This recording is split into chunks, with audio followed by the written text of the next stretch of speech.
Well, hello, and thanks for joining me for another Midweek Minute. We're going to jump right into it. This week, looking at Hebrews chapter 3 and verse 1. A little snippet of that verse says, "Fix your thoughts on Jesus." Think of all the things that we allow our thoughts to be consumed by.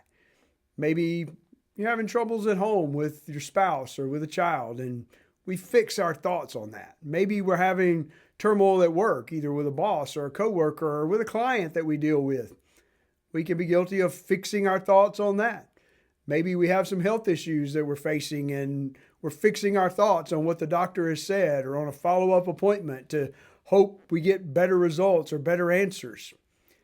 Nothing wrong with thinking on those things. We should think on those things. When there's problems on the home front, we should think about those. When there's problems at work, we should think about those. When there's problems with our health, we have to think about those. But what are we fixing our thoughts on? What are we allowing to shape our thought process? The writer of Hebrews there tells us to fix our thoughts on Jesus.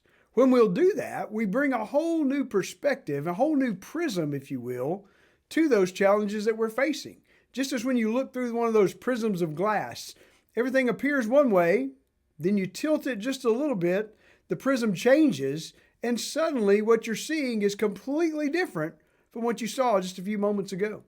When we will fix our thoughts on Christ, we'll change that prism of our life. The problem will still be there. The challenge will still be there. But when we shift our prism, when we shift our thinking, we'll see a whole different way of looking at the problem as we look at it through the eyes of Christ. We'll have His thoughts on the matter. We'll have His vision for the future. And it might just change that challenge that we're facing. Hope you have a great week, and I'll see you again next week for another Midweek Minute.